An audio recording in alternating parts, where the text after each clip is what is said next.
In today's video, I wanted to rank the best, in my opinion, the best divisions from the best to the least in terms of the skill, the depth of the division, the name value, really just my own little ranking system on which divisions I think are the best from least to from most exciting to least exciting, and just the overall layout of the division.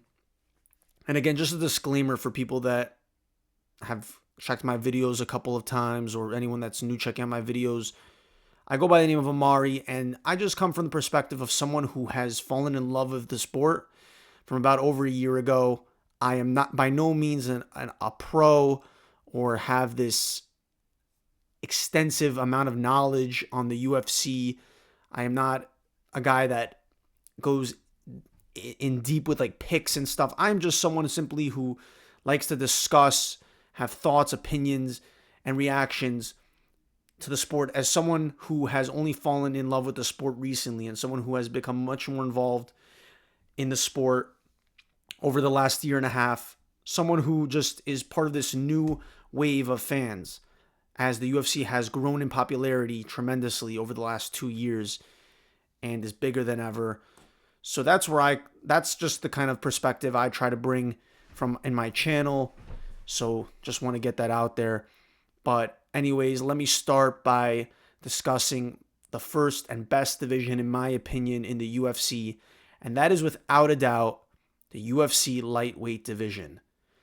The lightweight division is the most premier division, and in the UFC right now, the name value, the murderer's row you have to go through to even get to the number one pound for pound fighter in the world who sits at the helm of the division, the champion Islam Makhachev. As you can see over here, he's just at the top of an insanely stacked division, and the depth is there. You have some absolute legends, some of the biggest stars in this sport right now in this division. Max Holloway, Dustin Poirier, Justin Gaethje just had an amazing win versus Rafael Fiziev. You have Charles Oliveira. These are the kind of the big names that are the old guard of the UFC lightweight division. I guess Michael Chandler, you could kind of throw him in there. And then you have the up and coming, like in their prime type fighters that are here to stay for the next couple of years, like Arman Tsarukyan, Mateusz Gamrot, I guess that you could throw in there. Beneil Dariush is kind of actually on his way out. He's more of the old guard. Renato Moicano, Paddy Pimblett, Rafael Fiziev, just insane amount of depth in the UFC lightweight division. And then you even have guys like Jalen Turner, even though he just lost, he's going to fall out of the rankings. Benoit Saint Denis.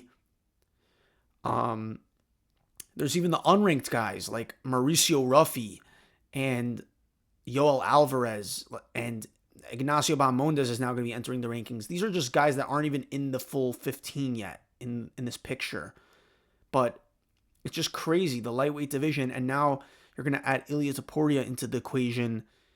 Ilia Topuria, a superstar in his own right, coming from being a champion at featherweight. You're going to have in the mix with guys like Max Holloway, Dustin Poirier, Oliveira, Tsarukyan.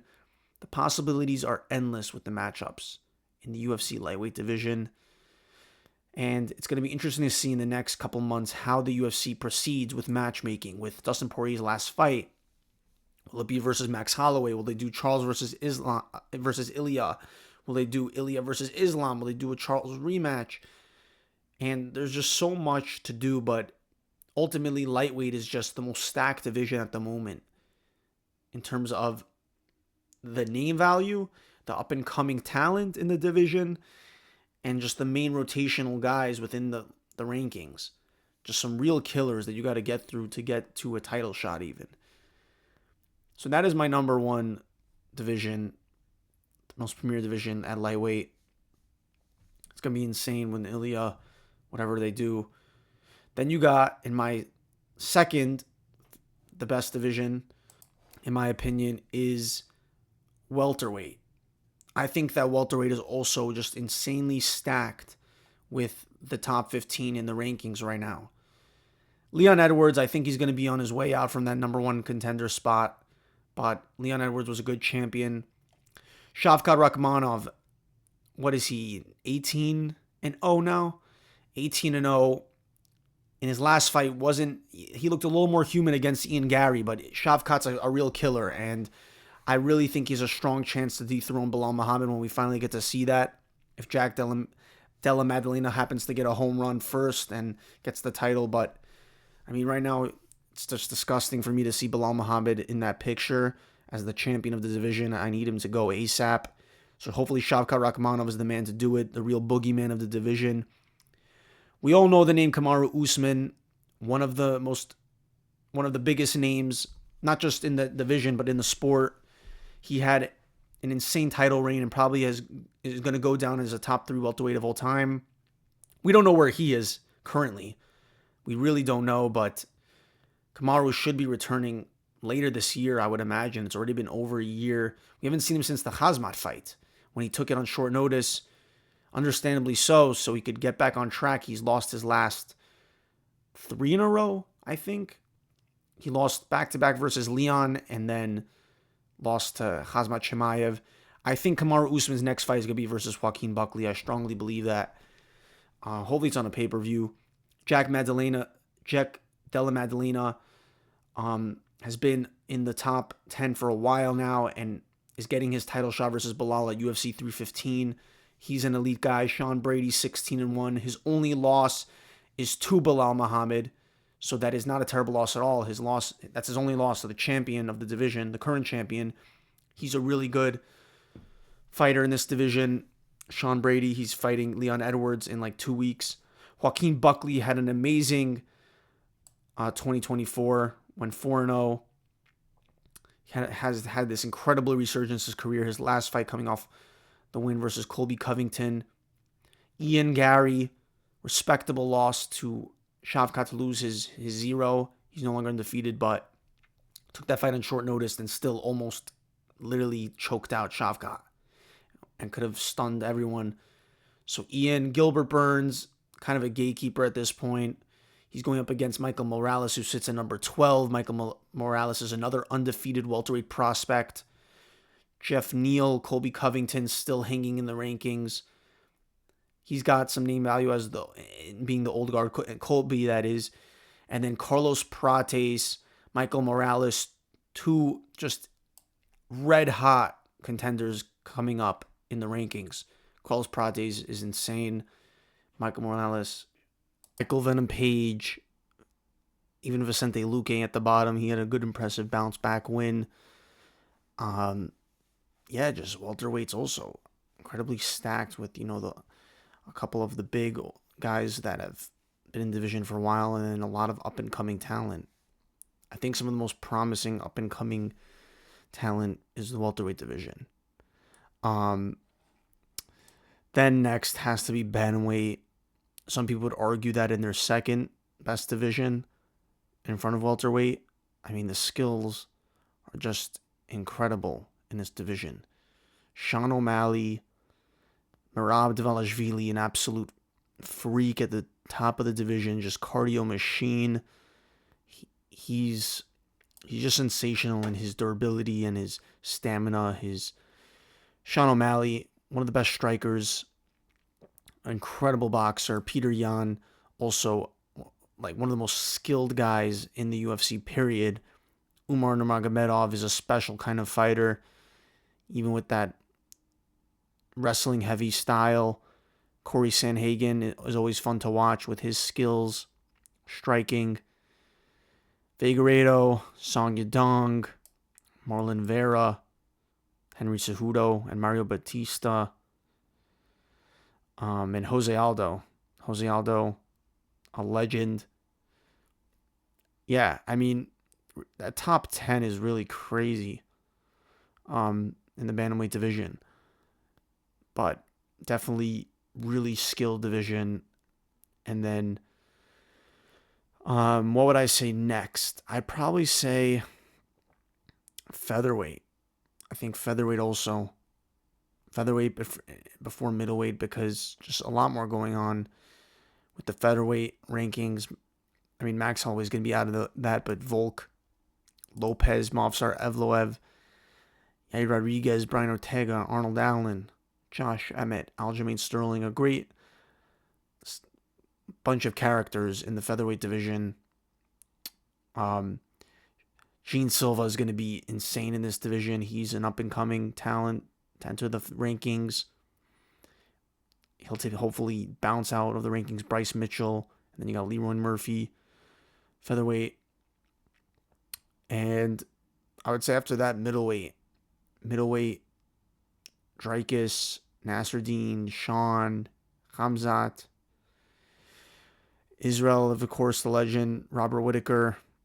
So, you really have, like, the main staples of the middleweight division in Israel Adesanya, Robert Whittaker.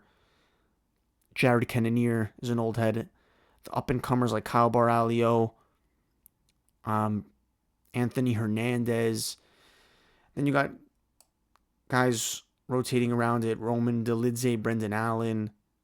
We'll see what happens with Dolidze and Vittori. That's literally this week's fight night. At the bottom over here, Roman Kopylov and Michelle Pereira. But then you got René to Ritter. He's probably going to be fighting Bo Nickel next. We'll see which of those guys is really legit. And then, of course, Khamzat Chimaev is probably just going to... is the scariest... one of the scariest fighters in the UFC. He's someone who is going to be really someone to watch for the rest of this division when he goes and fights Dricus du Plessis. But as I think about it more and more, I really believe that Dricus actually, it won't necessarily be a one-sided thing with Khamzat Chimaev. I mean, Khamzat Chimaev is the most dangerous threat in the first round, but I think that Dricus does have a chance if it leaves the first and second round. Because Khamzat's gas tank is questionable. Nasruddin, he's right there, waiting in the wings. And then Sean Strickland probably could fight Robert Whittaker next. Kyle Borralio, maybe you give him Adesanya. And after that, I would say the division that just changed hands is light heavyweight. I would rank that next. Alex Pereira, we just lost him as the champion. That will probably update to Magomed soon. Once they update the pound-for-pound rankings. Crazy, because like Alex Pereira was also ranked, number 3 in the world? Magomed just beat a pound-for-pound number 3 guy. So Magomed, but then, you got Jan still in the mix. Jan's going to be fighting Olberg, Jamal Hill, Yuri Prohaska, Khalil Roundtree, Alexander Rakic just floating in the rankings, and then Nikita Krylov, Volkan Ozdemir, Johnny Walker. But as you get to the heavier weight classes, the star power isn't as strong or as prominent. The names are less and less in these divisions, like the light heavyweight division. Don't even get me started on the heavyweight division. But, yeah, I mean, the light heavyweight division, there's not too many names that really, draw eyes. But I guess the top 5 here, besides Alexander Rakic, really the top 4 are just the constant rotating door of the division right now in the light heavyweight. And then second to last, I would rank flyweight. Alexander Pantoja is just running laps through this division. You look at the top 10 here, he's beaten Steve Ercek. He's beaten Brandon Moreno twice, I believe. Brandon Royval twice. His rumored next fight would be against Kai Kara France. I mean, Amir Abazi and Tatsuro Taira just lost. Abazi to Moreno and Taira to Royval, so they're not quite there yet. Those guys were maybe one win away from being that next title challenger. Asu Amabayev just lost to Manel Kape, so maybe Manel Kape gets the title shot next. But other than that, past the top 10, I mean, Kaya Sakura is an exciting new addition to the UFC roster. We'll see what he could do in his next fight. Hopefully they give him a fun fight that's more winnable for him in a striker's match rather than giving him an elite grappler / wrestler in Alexandre Pantoja. And yeah, we'll see who is able to step up to the plate next, because right now it looks like it's just Alexander Pantoja alone at the mountaintop of the flyweight division. If anything, we should see these two right here, Merab and Alexander Pantoja, fight one of these days. Merab may have one more title defense in him before they could maybe give the mega fight cross champions. But nobody really in the flyweight division right now is looking promising to be that guy to beat Pantoja and dethrone him. We'll see Moreno does in UFC Mexico. And last but not least, ranking last, the heavyweight division. Clearly the worst division in the UFC right now. There's only 30 fighters in the UFC heavyweight division right now. You look at the top 15, it's just garbage. I mean, obviously Tom Aspinall and Jon Jones lay at the top. They're log jamming the division right now. We just got to see this mega fight already happen between Jon Jones and Tom Aspinall to unify the titles. And then you have the main, I mean, besides these top 5, and I guess Jailton Almeida will make his case soon, but you got Sergey Pavlovich, Curtis Blades, Volkov, gone. Aspinall has beaten the majority of these guys, and unless, if Jones really, we never see this fight, but as the days are coming by and we're getting closer and closer to June, I think it's more and more likely from the little tidbits we hear from Dana White in the press conference that we will see this mega fight between Tom Aspinall and Jon Jones. Probably UFC 317. So until that happens, I mean, but Aspinall is probably here to stay for the rest of, until now, I don't think anyone else in this heavyweight division will dethrone Aspinall. It could be another Pantoja situation where Aspinall's just the champion for the next decade. But you never know. One of these guys could give Aspinall a run for his money and get a clean shot like Jailton Almeida. Spivak, Marcin Tybura, Derek Lewis, Tai Tuivasa. Nothing to be exciting about. These guys are all jobbers at this point. I mean, Shamil Gaziev. Now that's a real stud that could climb up the rankings. People go crazy for Shamil Gaziev. There's a lot of hype around him. And at the bottom, at the 15, Taliesin Teixeira, he could be interesting. He could be an interesting player in this heavyweight division. He just had his debut where he walked all over, what's his name? Tafa, Justin Tafa. He's huge. And he, from the way he looked in his first fight, he looks like he could be a real problem. He's looking really scary. But yeah, that is just a fun little ranking, in my opinion, on the best to worst divisions in the UFC right now. Let me know what you thought. If you disagree with any of my takes, if you agree with any of them, I want to see some more comments. I would love to see some feedback. Appreciate you for checking in on the video. And until next time.